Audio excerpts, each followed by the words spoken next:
Estudo Bíblico, Êxodo 19, versos 1 a 25. A voz de Deus no Monte Sinai. Estiveram no Monte Sinai cerca de 11 meses. Verso 1 e Números 10, verso 11. Debaixo de terrífica trovoada, acompanhada de terremotos e sonido muito forte e sobrenatural de buzina, todo o monte envolto em fumaça, o cume coroado de chamas aterrorizantes, Deus proferiu as palavras dos 10 mandamentos e deu a lei.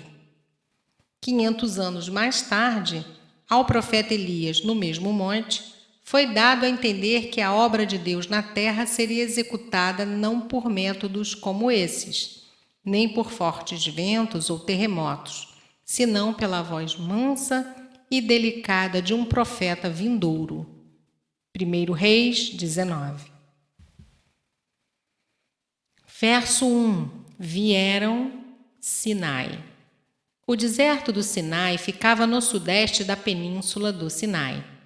O Monte Sinai tem sido tradicionalmente identificado como Jebel Musa, um monte com uma larga planície à sua base, que parece ajustar-se às evidências bíblicas. Verso 2. Deuteronômio 9, 21. Versos 3 a 6. As palavras de Deus começam, verso 3, e terminam, verso 6, com uma instrução divina dada a Moisés. Entre elas, há um sumário da fidelidade de Deus à aliança, bem como as responsabilidades pactuais de Israel. Verso 3. O sinal que Deus havia dado especialmente a Moisés, quando ainda se encontrava em Midian, capítulo 3, verso 12, que de fato o havia enviado, agora se cumpriu. Ele estava com o povo diante do monte de Deus.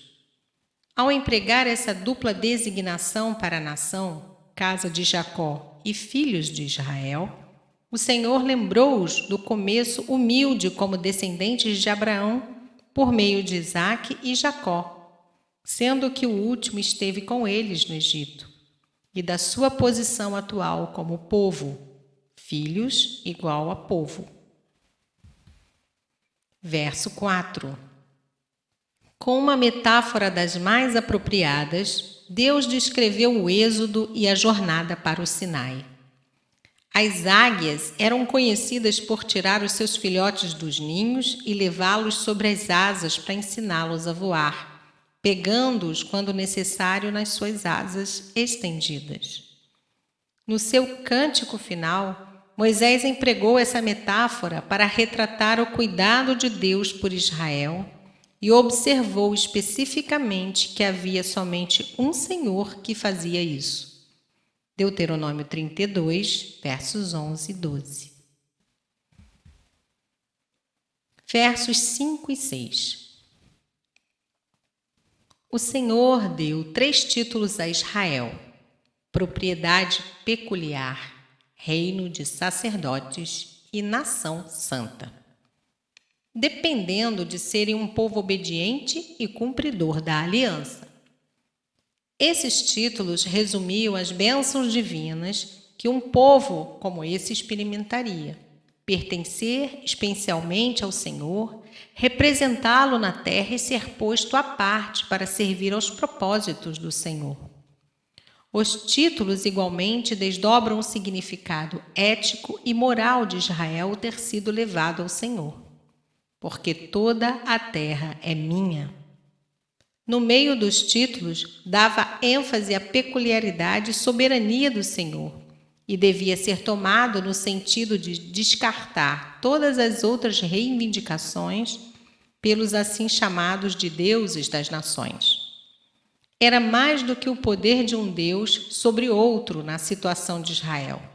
Tratava-se de escolha e do poder do único Senhor. Veja 1 Pedro 2,9. Onde Pedro descreve esses termos no sentido de reino espiritual de Deus dos remidos. Verso 9. O Senhor preparou o encontro prestes a acontecer com ele de maneira tal a evitar qualquer acusação da parte do povo de que Moisés tivesse ele mesmo compilado a lei e não tivesse encontrado com o Senhor no monte. Isso também levaria a que grande deferência fosse concedida a Moisés pelo povo. Verso 10. A grande seriedade desse primeiro passo do povo foi enfatizada pelos 2 dias de preparo especial. A preparação interior para encontrar-se com Deus se espelhava nas ações exteriores de manter o corpo limpo.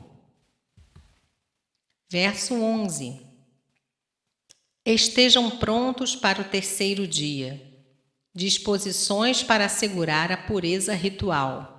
Lavagem de roupas, verso 10. Abstenção de contatos sexuais, verso 15. Levítico 15, 18. 1 Samuel 21, 4. Que salvaguardariam a santidade do monte, versos 12 e 13. Foram impostas em preparação para a teofania, uma manifestação visível especial da presença divina. O Monte Sinai era o lugar do encontro do Senhor com o seu povo, e não a sua residência. O tabernáculo em breve seria sua habitação terrena. Versos 12 e 13. Todos os pormenores e cuidados para evitar que o povo se aproximasse do monte era para inculcar de maneira bem clara e dramática na mente do povo presente que existe uma barreira enorme entre Deus, que é santo, e o homem pecaminoso. A aproximação correta do santo Deus não podia ter sido mais bem realçada do que pela imposição de morte a todos os que violassem os limites demarcados por Deus ao redor do monte. Nem mesmo os animais podiam invadir essa área sagrada. Hebreus 12, 20. Ninguém pode compreender o sacrifício de Cristo sem reconhecer que nele tudo foi feito para transpor essa barreira. Verso 15. Isso era para que eles estivessem cerimonialmente puros. Levítico 15, 16 a 18. O espírito de castidade, reverência e meditação pode preparar o homem para receber a revelação de Deus. A vida diária precisa ser interrompida de vez em quando para um levantamento da nossa condição espiritual. Verso 16. Deus vem, conforme foi prometido na manhã do 3º dia. Nenhuma explicação natural dos versos 16 a 19 há. Por exemplo, uma erupção vulcânica é suficiente. A dramática apresentação visual da presença de Deus no monte, acompanhada por espessa nuvem e forte clangor de trombeta, não somente impressionou aos assistentes com a majestade e o poder de Deus, mas também os levou a tremer, inclusive Moisés. Hebreus 12, 21. Posteriormente, ocasiões especiais de adoração foram assinaladas pelo toque da trombeta, Números 10, 10. Qualquer revelação da natureza de Deus faz estremecer o nosso pequeno eu com seus vícios, seus temores, sua soberba e sua falta habitual de fé e de obediência. Verso 21. Quem viveu em perpétua rebelião contra Deus, como foi o caso desses israelitas, desde a primeira ação de Moisés para libertá-los em nome de Deus, não poderia contemplar sua glória sem ser consumido. Por isso, Deus impôs esses limites. Assim será no dia do julgamento. Os que não amaram a Deus na terra não o conhecerão como Salvador, mas sim como juiz naquele dia. Verso 22.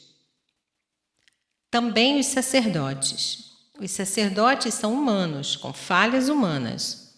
Jesus é divino e sem falha. Hebreus 7, 20 a 28. Verso 23.